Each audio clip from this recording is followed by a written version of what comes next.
Bismillahirrahmanirrahim.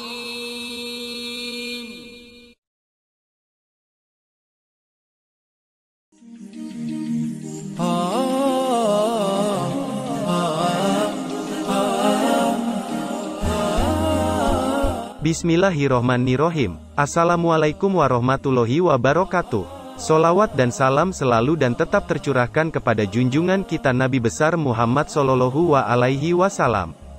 Harapan dan doa saya, semoga saudaraku semuanya selalu diberikan kesehatan, dilapangkan rezekinya, diampuni dosa-dosanya dan dipanjangkan umurnya. Amin, ya Rabbal Alamin.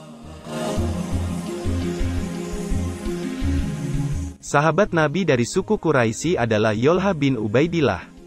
Lahir pada tahun ke-28 sebelum Hijriah di Mekah dengan nama lengkap Yolha bin Ubaidillah bin Utsman bin Amru bin Ka'ab bin Sa'ad bin Taim bin Murrah bin Ka'ab bin Luwai bin Galib bin Fir bin Malik bin Nadr bin Kinanah al-Quraisy at-Taimi al-Maki al-Madani.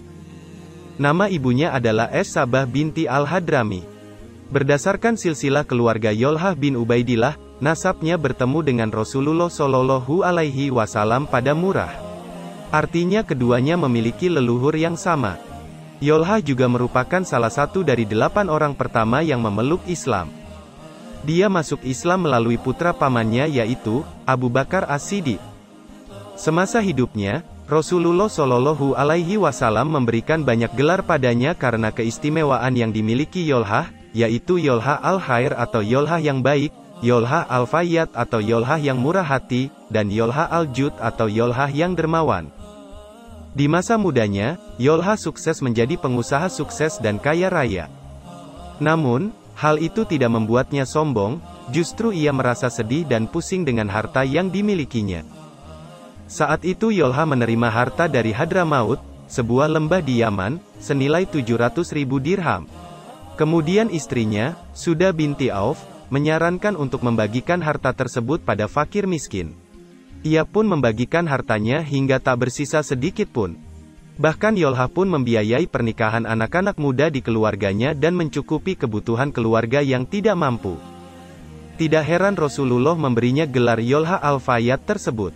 Talha bin Ubaidillah adalah salah satu sahabat Nabi yang selalu ikut berperang bersama Rasulullah. Kecuali dalam perang Badar karena Rasulullah menugaskannya bersama Said bin Zaid menuju Syam. Kisah Yolha bermula saat ia ikut serta dalam perang Uhud dan menjadi pelindung atau bodyguard Rasulullah Shallallahu Alaihi Wasallam. Ia berjuang paling depan dengan seluruh tenaga untuk menghadang musuh. Kemudian, Rasulullah Shallallahu Alaihi Wasallam memerintahkan Abu Bakar As-Siddiq dan Abu Ubaidah bin Al-Jarrah untuk membantu Yolha yang sedang berjuang seorang diri melawan pasukan musuh. Saat ditemukan, kondisi Yolha sudah dalam kondisi pingsan dan tubuhnya berlumuran darah, bahkan pergelangan tangannya putus sebelah. Situasi ini membuat Abu Bakar dan Abu Ubaidah berpikir bahwa Yolha sudah gugur. Namun ternyata Yolha belum gugur dan hanya pingsan saja. Hal itulah yang membuatnya mendapat gelar syahid yang masih hidup dari Rasulullah Shallallahu Alaihi Wasallam. Dikisahkan dalam buku karya Robi Afrizan Saputra, saat itu Rasulullah sedang membaca Quran Surah Al-Ahzab ayat 23. Sebagai informasi, Yolha bin Ubaidillah adalah salah seorang yang dimaksud dalam firman Allah tersebut.